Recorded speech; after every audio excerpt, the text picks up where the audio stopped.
अस्सलाम वालेकुम नाज़रीन, नादेड़ न्यूज़ में आपका इस्तकबाल है। चलिए नजर डालते हैं आज की अहम खबरों की तरफ।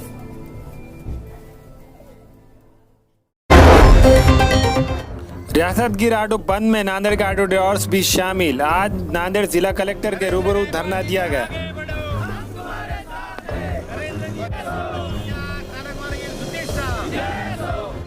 ऑटो रिक्शा चालक मालक संगठन संयुक्त कुर्ती के तरफ से आज बंद का आह्वान था, ऑटो रिक्शा बंद का आह्वान था, जो कि कल वो वापस लिए थे। उसके बाद में आज बोले तो हम लोगों ने धरने आंदोलन किया। यहाँ पर डिमांड्स बोले तो ऑटो रिक्शा चालक को मालक को घर कुल योजना मिलना और इंश्योरेंस जो 8,000 10,000 रुपये लग रहे वो कम होना, कल्याणकारी मंडल चालू होना और दूसरा पब्लिक सर्वेंट का दर्जा मिलना, ऐसे कुछ मांगनियाँ थे हमारे। और आज जो हमारे ऑटो रिक्शा चालक और कृति समिति के तमाम संगठन के पदाधिकारी यहाँ पर आए और जो हमारा कार्यक्रम पूरा किया, उसका मैं तहे दिल से शुक्रिया अदा करता हूँ। जय हिंद। काल राजेश मुख्यमंत्री देवेंद्र फडणवीस साहेबांनी आमच्या सर्व महाराष्ट्राच्या पदाधिकाऱ्यांसोबत चर्चा केली। आज 3 वाजता बैठक ठेवलेली आहे मंत्र्यावर। त्याच्यामुळे आमचा सगळा ऑटोबंद जो राज्यातील जो बंद होता, बंद माघार घेण्यात आला आणि धरणे आंदोलनाचा कार्यक्रम या ठिकाणी जिल्ह्यातील प्रत्येक कलेक्टरांच्या समोर करण्यात आला। त्यामध्ये आमच्यामध्ये एक कल्याणकारी महामंडळाची मागणी आहे की जी अंमलबजावणी झाली लवकरात लवकर स्थापन करायला यावं, असा एक आमचा प्रमुख मुद्दा आहे। दुसरा मुद्दा एक बार या सगळ्या महाराष्ट्रामध्ये भरपूर परमिट खुले केले आहेत, त्याच्यामुळे त्याच्या परमिट जास्त असल्यामुळं आमच्यावर उपासमारीची वेळ येत आहे। ते परमिट बंद करण्यात यावं आणि इन्शुरन्सचे दर वाढलेले आहे। तो इन्शुरन्सचा दर जो आहे तो आम्हाला म्हणजे त्या इन्शुरन्स कंपनीनं शासनाला विचारणं किंवा आम्हाला नाही काहीच नाही, त्याच्या मनमानीनं तो दंड। बेकसूर मुस्लिम नौजवानों की रिहाई के लिए जमीयत उलमा हिंद की कोशिशें तेज। हुजूमी तशद्दुद के खिलाफ जलसे के इनेकाद और वापिस लौट रहे मुजाहिरीन पर पुलिस की लाठी चार्ज के बाद बेकसूर मुस्लिम नौजवानों की गिरफ्तारियों के खिलाफ जमीयत उलमा हिंद के एक वफद ने पुलिस के आला अफसरान से मुलाकात की। जमीयत उलमा हिंद के कौमी सेक्रेटरी हकीमुद्दीन कासमी ने ADG और SP मीरठ से मुलाकात करके बेकसूर मुस्लिम नौजवानों को छोड़ने का मुतालबा किया। कहीं भी ये चीज़ नजर नहीं आई कि किसी ने किसी दुकान पे हमला किया हो, किसी ने किसी के ऊपर कोई अटैक किया हो। लोग आए, जाहिर आए हैं तो जाएंगे। जब आए थे तो वो जा रहे थे, तो जाते हुए लोगों के साथ छेड़खानी हुई और फिर उसके साथ पुलिस ने बर्बरियत का मुजाहरा किया। फिर अंधाधुंध गिरफ्तारियां हो रही। ऐसा मालूम हुआ है कि 3,000 लोग अज्ञात में हैं और 60-70 लोग अब तक गिरफ्तार किए जा चुके हैं। 100 के करीब लोगों के नामजद हैं। तो आज जमीयत उलमा का डेलीगेशन जो बड़ा वक्त था, तो जो लोग नहीं थे नाम आ गया, तो SP साहब ने कहा हमने 6 लोगों को उसमें से निकाल दिया है और जो लोग ऐसे हैं उनकी निशानदेही करिए, हम उनको निकाल देंगे। अब पुलिस की जातियां और कमजोरियां जो है इस सिलसिले में हमारा लीगल सेल वो जायजा लेगा। और हुजूमी तशद्दुद के खिलाफ एहतजाज। मेरठ के बाद इलाहाबाद में मुस्लिम नौजवानों की गिरफ्तारी। इलाहाबाद में हुजूमी तशद्दुद के खिलाफ एहतजाजी जुलूस में शामिल होने वाले नौजवानों की गिरफ्तारी का मामला और भी संगीन होता जा रहा है।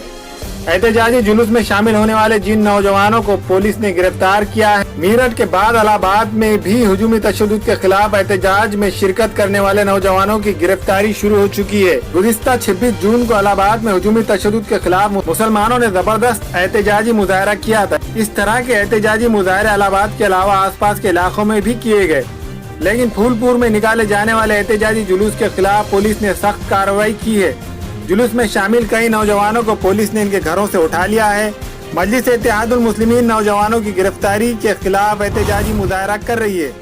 मजलिस इत्तेहादुल मुस्लिमीन का कहना है कि यूपी में जमहूरी तरीके से उठने वाली आवाज़ों को दबाने की कोशिश की जा रही है और मजलिस इत्तेहादुल मुस्लिमीन का कहना है कि अगर गिरफ्तार नौजवानों को फौरी तौर पर रिहा नहीं किया गया तो सड़कों पर निकल कर एहतजाज करेंगे। अधिकार का खुलेआम उल्लंघन किया और मानवाधिकार का एक नियम है कि जैसे ही किसी की गिरफ्तारी होती है 24 घंटे के अंदर उसको न्यायालय के लिए या तो आप चालान करिए और उनके परिजनों को सूचना दीजिए।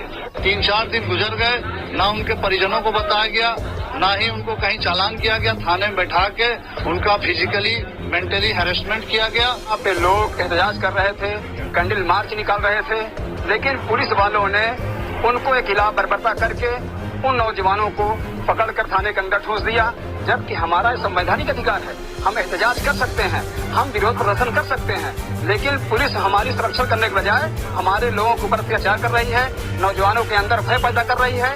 कि इसका ऑल इंडिया मजलिस इत्तेहादुल मुस्लिमीन पुरजोर तरीके से विरोध करती है, मजम्मत करती है, और हम इसकी लड़ाई सड़क से लेकर संसद तक लड़ेंगे इंशाअल्लाह ताला। इस तरह की पहली बात तो मॉब लिंचिंग पूरे हिंदुस्तान में बंद की जाए, और अगर मॉब लिंचिंग के ऊपर कोई आक्रोश और विरोध हो रहा है तो उसको जो दबाने का काम जो किया जा रहा है वो संविधान के एकदम खिलाफ है, और इसको जो है MIM पार्टी बर्दाश्त नहीं करेगी।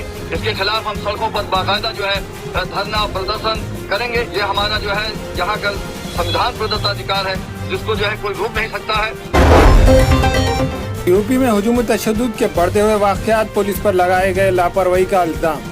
यूपी में हुजूमी तशद्दुद के वाक़यात थमने का नाम नहीं ले रहे। ऐसा लगता है कि शरपसंद अनासिर को कानून का कोई डर नहीं है, और कुछ वाक़यात ऐसे भी पेश आए जहां पुलिस खामोश तमाशाई बनी रही और गुंडे कानून की धज्जियां उड़ाते रहे।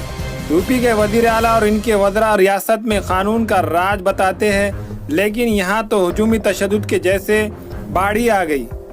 वाक़या महाराजगंज का है, जहां हाई स्कूल में एक तालिब इल्म को रस्सी से बांधकर पीटा गया। पुलिस के मुताबिक लड़की से छेड़छाड़ करने की शिकायत के बाद लड़की के रिश्तेदारों ने इस लड़के की पिटाई की। मुतासिरा के दोस्तों के मुताबिक एक बंद कमरे में लड़के को राड से भी पीटा गया। वहीं जौनपुर जिले में एक मर्तबा फिर लायू पिटाई का वीडियो वायरल हुआ। दो अलग अलग वाक़यात है। इनमें से पहला जफराबाद थाने के धनेजय गाँव का है, जहाँ पड़ोसी ने एक खातून को लाठी से पीट कर जख्मी कर दिया। वहीं दूसरा वाक़या गांव वालों को खातून से छेड़छाड़ भारी पड़ गई। खातून ने इस लड़के की सरेआम पिटाई की। एंटी रोमियो पुलिस के सामने खातून ने कानून को अपने हाथ में लिया। सवाल ये है कि आखिर शरपसंद अनासिर को क्यों कानून का डर नहीं है, और पुलिस क्यों तमाशाई बनी हुई है। हुजूमी तशद्दुद के बढ़ते हुए वाक़यात से भी यूपी हुकूमत की पेशानी पर शिकन नहीं है। मेरा भाई उधर से पैदल ही आ रहा था। रास्ते में थोड़े दूर पे इसके बगल में घर है एक, उस घर के 2-4 लोग थे। वो आ रहा था, ये लड़का और वो पुल पे बैठे थे। वो लड़के की क्या, इस लड़के को क्या किए, बगल कर दिए, थप्पड़ मार के उसको पकड़ के लेकर गए। उसको इतना मारे हैं सबकी, ये वीडियो भी है मेरे पास। और रस्सी से पैर भी बांध के, हाथ भी बांध के। मौके पर जानकारी होने पर पुलिस पहुंची है। जानकारी की घटनाक्रम के बारे में दोनों पक्षों से बात की गई। अभी कोई पक्ष कोई तहरीर देने को तैयार नहीं है। मौके पर निगाह रखी जा रही है, जिस तरह से तहरीर दी उस तरह से। हज्जाज इकराम को मिली बड़ी राहत। एयर इंडिया ने दी आबे दमदम लाने की इजाज़त। एयर इंडिया ने हज्जाज इकराम को राहत फराहम करने का फैसला करते हुए इन्हें आबे दमदम लाने की इजाज़त दे दी है।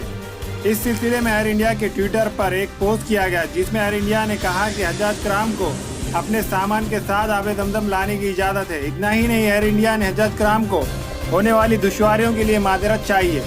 इस पोस्ट में कहा गया कि जद्दा से मुंबई के रास्ते हैदराबाद जाने वाली फ्लाइट AI 966 और जद्दा से कोची जाने वाली फ्लाइट AI 964 के मुसाफिर अब आबे दमदम के बोतलें अपने साथ ला सकते हैं।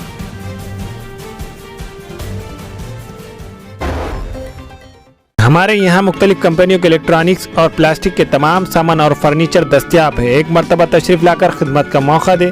प्रोपराइटर हाफिज मदरुल्लाह बेग, अदर Baig, Albarakat home appliances, furniture and electronics, टायरबोर्ड, Deglur Naka, Nanded.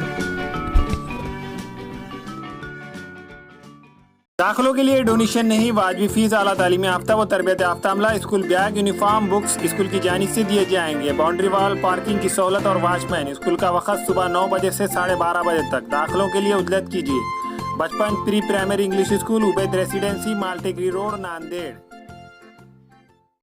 Nanded Urdu news YouTube channel को सब्सक्राइब जरूर करें और बेल आइकन को क्लिक करें। बेल आइकन को क्लिक करने से होगा ये कि आपको लेटेस्ट न्यूज़ अपडेट की नोटिफिकेशन मिलती रहती है।